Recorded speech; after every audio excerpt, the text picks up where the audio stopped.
In his new movie, Fierce Creatures, John Cleese reunites with the cast from his 1988 hit, A Fish Called Wanda.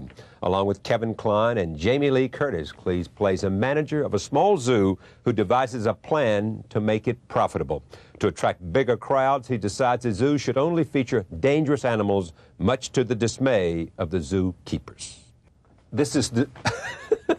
Now, just tell me this. There was a shot there that should have been in there. Yeah, I was just saying, it was a pity we didn't cover the crowd at one point. Because you talked about them in there. Yeah. Well, when I turned to the crowd and say, it's all right, ladies and gentlemen, it was a pity we didn't go onto the crowd. When you're editing it, you suddenly, 20/20 hindsight. You realize that you don't have that shot, and so you go on. Yeah, we just miss a beat there.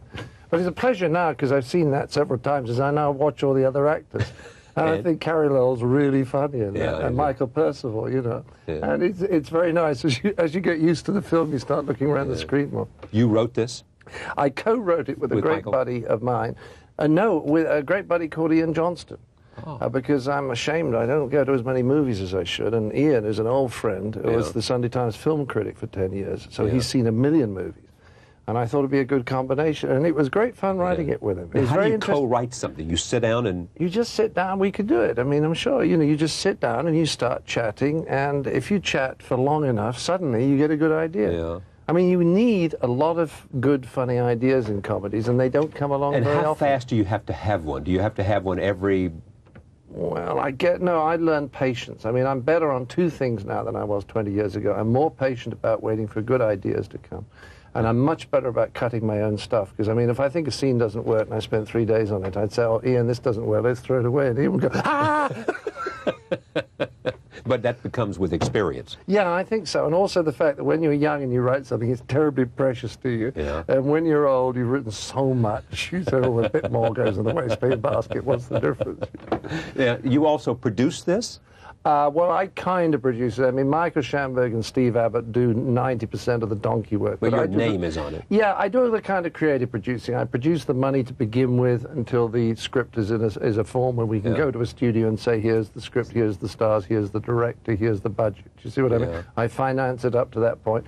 And then I do some producery things like... the schedule. I keep an eye on the schedule because you can screw the shooting of a movie up by getting the schedule wrong. And then at this other end, along with Michael Schamberg, I kind of approve the trailers and the posters and the TV ads and all that stuff. You like that stuff? It's kind of interesting, yeah. I mean, there's a lot of it. Kind of.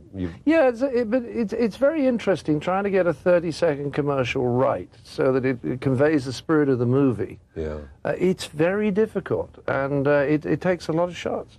But Charlie, it's comedy. I always say, you remember that famous old English actor who was dying, and somebody said to him, is dying hard? He said, no, dying is easy. Comedy is hard. I'm sorry, I stepped on your line. No, terrible. It's true. Yeah, comedy is hard. Comedy is hard. Hard for you? Yes, particularly. I mean, I always say I've got a great advantage over my contemporaries is that I know how difficult it is. They think it's a bit easier than I do. So I'm the one who spends 6 weeks writing a Fawlty Towers episode. Yeah. With the result, it's pretty good at the end. Not only pretty good, you told me you'd stopped doing Fawlty Towers because you knew you couldn't do anything as good as it had been. You couldn't...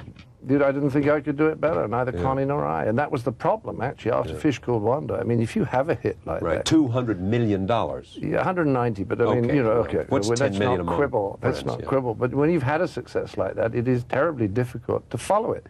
And you start thinking, we should have been a disaster. There wouldn't have been a problem. Yeah, but if you have a $90 million hit, there's no question that if you're doing the same idea, you can raise a lot of money. You can, but it's not as interesting. What I mean is, look, one of the great things about Wanda was people were able to walk in off the street and they were able to discover it for themselves, just like the first series of Fawlty Towers. It's the way I discovered it. Isn't it lovely? Yeah. You discover it, you kind of feel, I have a special relationship with this movie, and you tell people about it, and you sort of own a bit. Well, once you've done that with Fish Called Wanda, you come to Fierce Creatures. You can't sneak in with Fierce Creatures. The reality is you have to go wide. You have to do a lot of hype.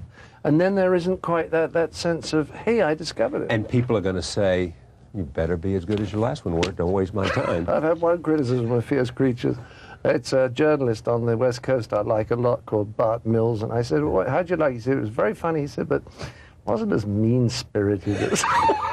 What a great criticism. Let me show another clip for you. This is a Kevin and Jamie Lee Curtis mistake the animals that you are Oh, yes, that's right. hiding. Set it up. Yeah, well, I've got some animals in my room, and it's too complicated to explain why, but I don't want anyone to know I got them there. Then they ring me. They're my new bosses from Atlanta, Right. and I have to pretend that I don't have the animals. Yeah, they're roll tape. Here it is. Because, you know, the keepers and I will... Oh, look at that. It's a great look she does.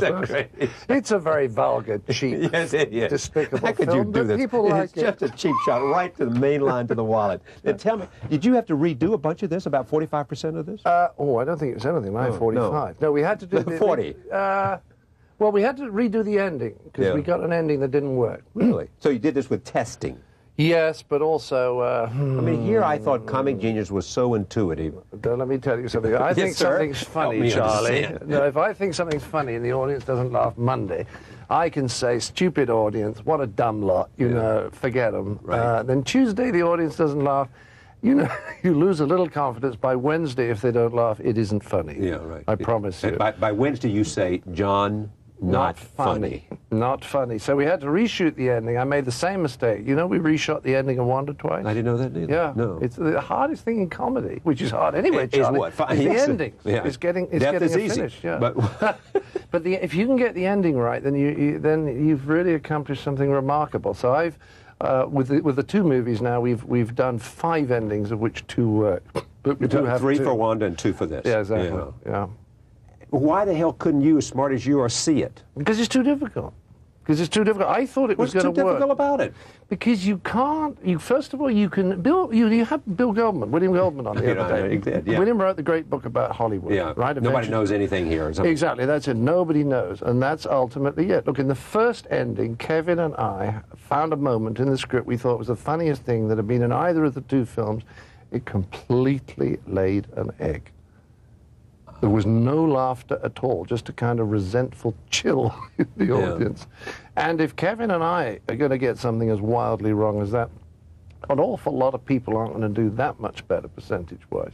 So I'm very pragmatic, and I hope it's a kind of humility. Yeah. I go out there, I show the ending, and if the audience doesn't laugh, I then try and figure out why. Now, sometimes they try to tell me why in the focus groups. And their analyses are usually not good. What is great with a focus group, they tell you when they're bored, they tell you when they don't understand something, they tell you when they're offended, and they tell you when they don't buy something, when they don't believe something. And you listen to those 4 things, then you do the analysis about how to fix it. Has a focus group ever been wrong? Probably. I mean, don't know. of course they have, but I mean, you know... But the first 2 minutes of a focus group, when they're saying what they liked and what they didn't like, that's solid gold. You know, and they're just as good as to sit in the audience. But it's hard, because if I sat with people in the audience, you know, I have to sit at the back. Now, do you have some facilitator do this, or do you do it? No, the facilitator does it, because if I was there, they might not tell the truth. Right, You know, so and you're the behind the mirror or facilitators are whatever very you are. good, I have to tell you. And you're behind the mirror or something? Or? That's why I'm listening right at the back. Yeah. And you pick it up, because you argue about the meaning of it, but it's very, very interesting. And sometimes, I mean, there was one scene, a very funny scene, about 70% of the way through the movie, and when I showed it to an audience in London, people said it's the same as a scene earlier. I said, it's not the same joke. And I was completely puzzled. Then I realized it was the same as a scene right at the beginning of the movie. Yeah. That 70 minutes later, they weren't laughing because we'd already done the joke once. It's extraordinary. So we lost that scene and reshot a 2-minute scene right at the beginning of the movie. Then the other scene started to work. Hard. Yeah. But on the other hand, I mean, I'm thinking of you saying all this, and Kristen Scott Thomas was here recently. A brilliant performance in The English Patient. Studios didn't want her. 20th Century Fox didn't want her because she wasn't a big star. They thought only a big star will bring in... Well, Bill Goldman's great on this. I mean, he says that it's the story. That's people go to the movies to see a story. I do too. I believe that. Yeah, I do. I think it's all important. It's the only thing in writing that really fascinates me is story. I very much enjoy Robert McKee's story structure course, you know, the writing course. Right. I've taken it 3 times. I think it's the most interesting thing in the world. Why does a story work? Or why do you screw a story up? Sometimes you make a movie and there's a basic mistake in the story early on, and it doesn't matter how good the rest of it is, the whole movie just falls to the floor. I mean, you understand the business aspects of this really well. You believe that, I mean, we think of things like writing and screenwriting. All of us looking at it from afar think it's some great creative genius that comes from inside that, you know, John Cleese is funny. He can write great stuff because he's made different than we are. You're saying no. No, it's like any skill, whether we're talking about baseball or playing a musical instrument.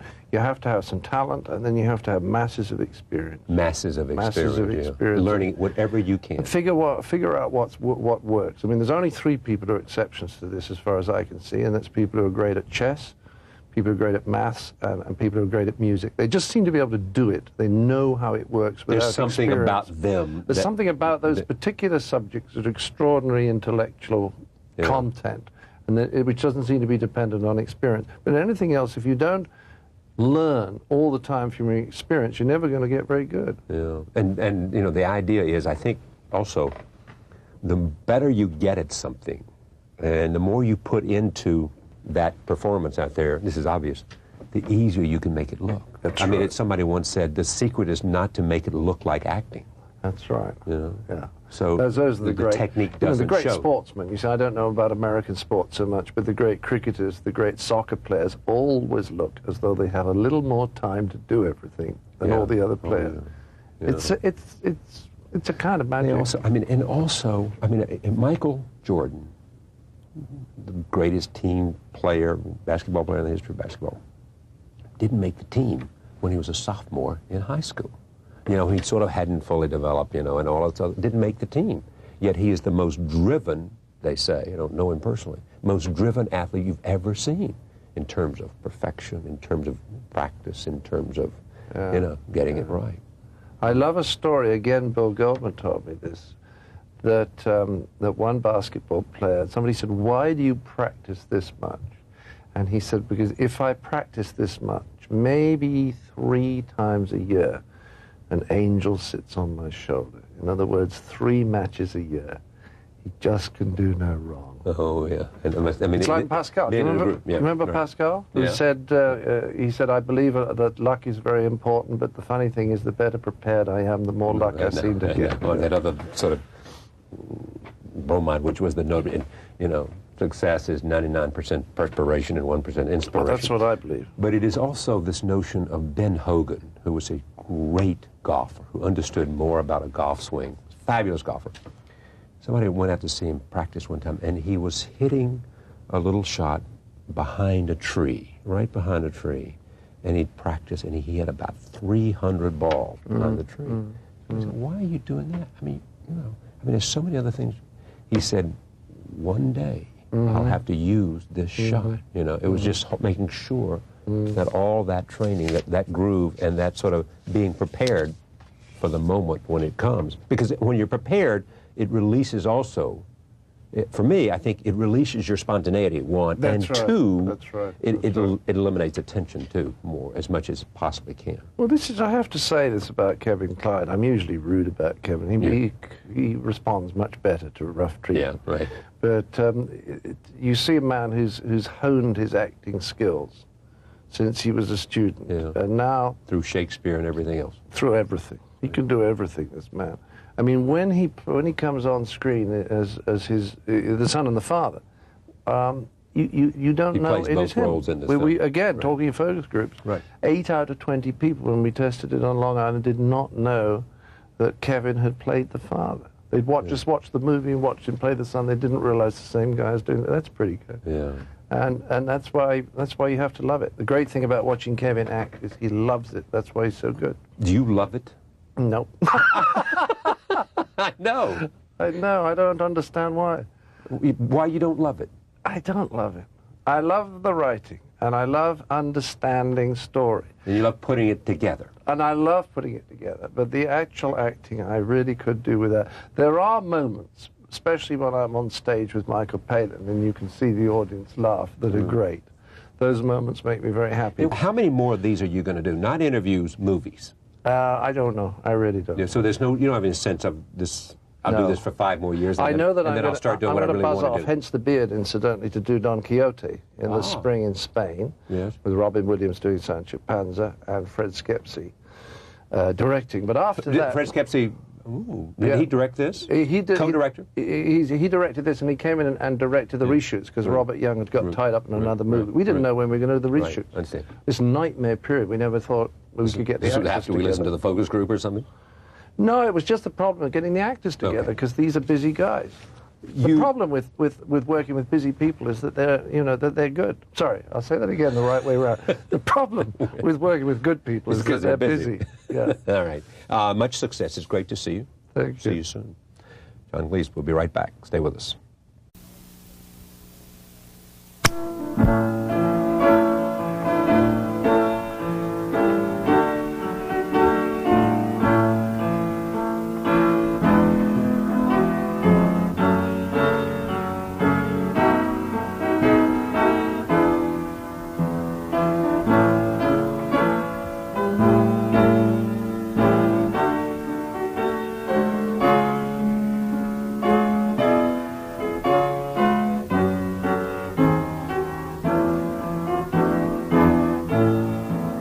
Welcome to the special world of Morgan Park Academy.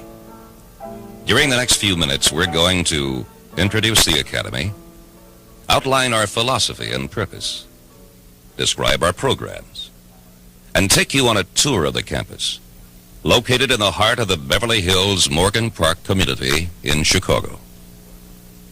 Proud of our history, dedicated to our mission, and confidently looking forward, the trustees, administration, faculty, staff, parents, and students of the Morgan Park Academy extend a warm welcome. Rich in heritage and firm in purpose, the Academy is dedicated to helping each individual student develop his intellectual potential and talents to the fullest extent.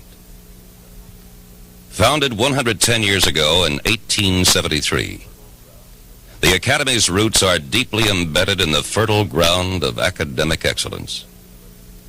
Academy graduates attend major colleges and universities across this nation and go on to become leaders in their chosen career fields. Over the past 20 years, virtually 100% of our graduates have gone on to college. From its earliest days as an all-male military and classical academy to its present role as the area's leading independent coeducational day school, the Academy has held true to its fundamental purpose, that of providing a stimulating liberal arts college preparatory curriculum designed to develop the fundamental scholastic discipline that leads to excellence. Students are taught to read with joy and curiosity, to write with ease and clarity, and to develop a working knowledge of science, mathematics, history, and a foreign language. In addition, the Academy program offers the opportunity to develop aesthetic awareness and creative skills, coupled with an active athletic program providing respect for physical well-being and promoting cooperation and good sportsmanship and discipline. The lower school of the Academy is a self-contained unit where students in pre-1st through 5th grades develop basic learning skills and study habits.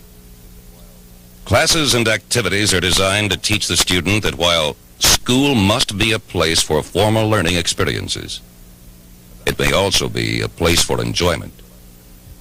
A balanced program of intellectual and physical activities helps the young child develop a healthy mind in a healthy body.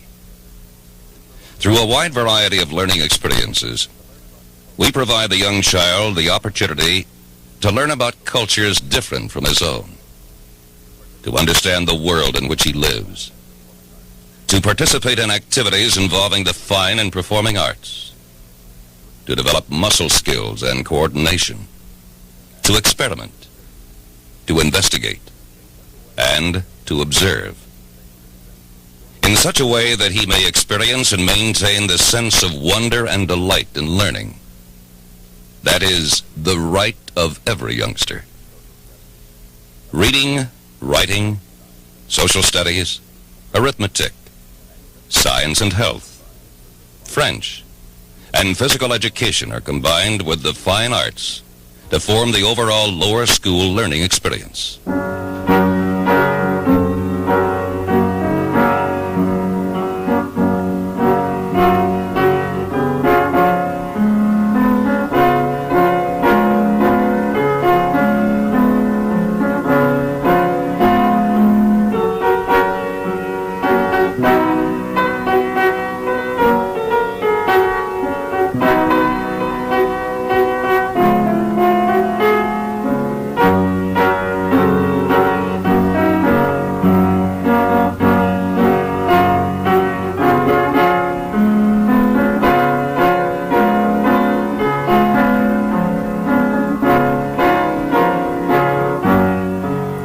School at Morgan Park Academy is designed for students in grades 6 through 8. The student is placed on the basis of social development, as well as his psychological and physiological maturity. The primary purpose of the middle school is to prepare students for entry to high school. Once again, English, mathematics, science, social studies, and foreign language form the core of the middle school curriculum. In addition, students are provided a variety of social, athletic, and cultural activities, including art, music, drama classes, physical education, field trips, student government, and varied activity groups.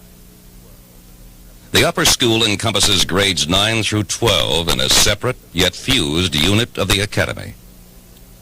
The program is designed to accommodate students continuing from the middle school as well as students entering from a variety of public, parochial, and other independent schools. The result is a student body representing a variety of educational, socio-economic, cultural, racial, and ethnic backgrounds.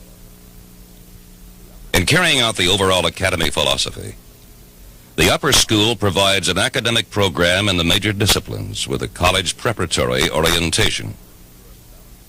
Course distribution requirements are designed to ensure balanced exposure in the major academic areas, with additional courses available for continued and advanced study in each discipline.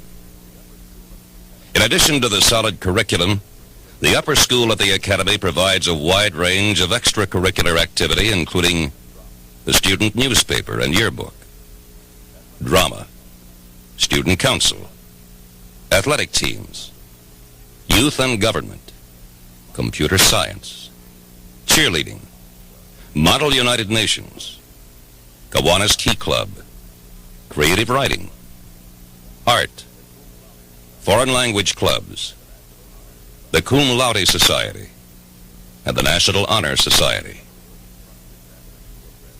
In contrast to the relatively structured academic program of the Academy, the organization and operation of student activities tend to be informal and flexible in response to student interests and participation.